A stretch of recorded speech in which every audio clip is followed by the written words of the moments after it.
Sekalipun taun, wabah yang terjadi dahulu kala di dunia Islam begitu dahsyat.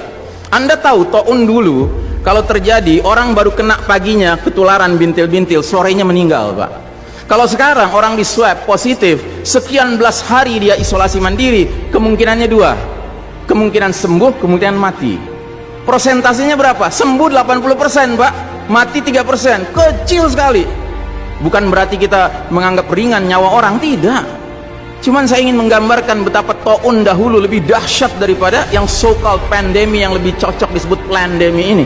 Direncanakan ini, Pak.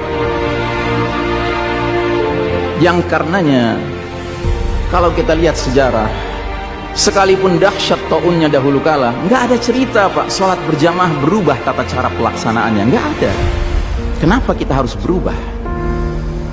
Dan saudaraku rahimakumullah, kami cuma mengingatkan beberapa pesan dari Nabi SAW tentang sholat ini. Yang pertama, Nabi mengatakan, sallu kama ra'aitumuni usalli. Sholatlah kalian sebagaimana kalian melihat aku sholat. Ini sudah kata mati, Pak. Ini kunci, Pak. Kunci ini. Makanya para ulama fikih memutuskan nggak boleh dikerjakan sembarangan, nggak boleh. Apalagi setelah dia ada aturannya, terus kita berkreativitas menyangka itu lebih baik untuk keselamatan dunia kita, sementara kita tidak peduli dengan keselamatan akhirat kita. Nabi Muhammad SAW menyatakan, hari berbangkit nanti aku akan menunggu umatku di depan telagaku. Aku akan bisa membedakan siapa umatku, siapa yang bukan. Umatku adalah mereka yang wajahnya, tangannya, kakinya bercahaya bekas wudhu. Tapi ketahuilah, ada sejumlah orang wajahnya bercahaya, tangannya bercahaya, kakinya bercahaya. Aku panggil mereka, tapi dihalau sama malaikat, tidak boleh mendekat. Aku panggil lagi, tapi dihalau sama malaikat. Akhirnya malaikat menjelaskan, ya Muhammad, mereka telah merubah ajaranmu setelah engkau wafat. Kata Nabi selanjutnya, menjauhlah, menjauhlah. Nabi nggak mau dekat dengan orang yang berani-beraninya merubah tata cara ajarannya. Dan ajarannya yang paling pokok apa? Tauhid. Setelah tauhid apa? Salat. Dan ingat, salat adalah amal yang paling pertama yang akan diperiksa oleh Allah Ta'ala bagi setiap hambanya. Dan saudara rahimakumullah, saya ingin menyampaikan dua hadis lagi. Satu hadis dari Nabi, la tadaru furujatin lisyaitan. Jangan kalian biarkan celah-celah itu untuk syaitan. Ini Nabi Muhammad SAW yang berbicara, bukan Ihsan Tanjung.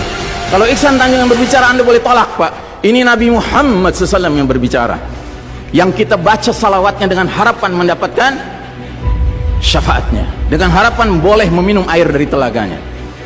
Jadi kata Nabi apa? Jangan biarkan celah-celah itu menjadi tempatnya syaitan. Hari ini tidak sedikit masjid bahkan memuliakan syaitan, memberi tanda di mana syaitan hendaknya berada. Na'udzubillahi min dzalik. Mau jadi apa kita, Pak?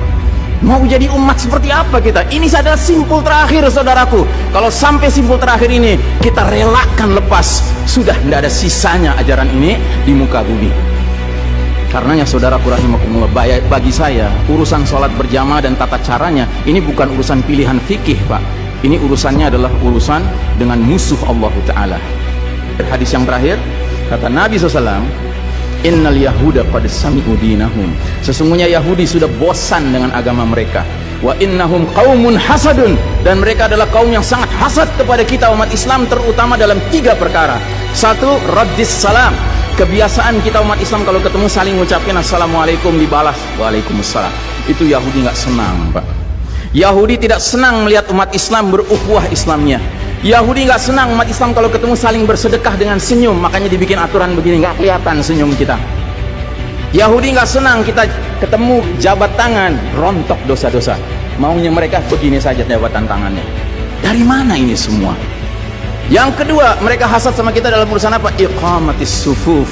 Dalam tata cara kita menegakkan saf kita. Ingat, Pak, saf dikatakan tegak syaratnya 2. 1 lurus, 2 rapat. Bukan hanya lurus tapi renggang-renggang, atau rapat tapi meliuk-liuk. Tidak, harus dua-duanya lengkap. Sehingga Nabi sampai bertanya, kenapa kalian gak bersaf seperti malaikat di hadapan Allah? Para sahabat bingung, bertanya, bagaimana malaikat? Kata Nabi, mereka mendahulukan saf awal dan mereka saling rapat satu sama lainnya. Jadi Nabi itu bangga kalau umat Islam sholatnya seperti para malaikat di hadapan Allah Ta'ala. Harusnya itu menjadi kebanggaan kita juga. Dan harusnya Kita tersinggung kalau ada pihak yang berusaha untuk mengacak-acaknya. Dan yang terakhir, yang ketiga, Yahudi itu hasad sama kita dalam urusan apa? Dalam urusan umat Islam, di belakang imam salat wajibnya mengucapkan amin. Makin keras suara amin itu, makin geram mereka. Karenanya mereka bikin aturan, sempat 2 bulan masjid ditutup sama sekali, nggak terdengar suara amin dari jamaah karena nggak ada yang boleh ke masjid. Tapi sekarang setelah dibolehkan, masjid yang bisa muat 2000 orang cukup 500 orang, cukup 700 orang. Supaya apa? Sekurang-kurangnya aminnya bisa berkurang. Maka sekarang pertanyaan besarnya adalah, untuk siapa kita sholat? Atau untuk mereka?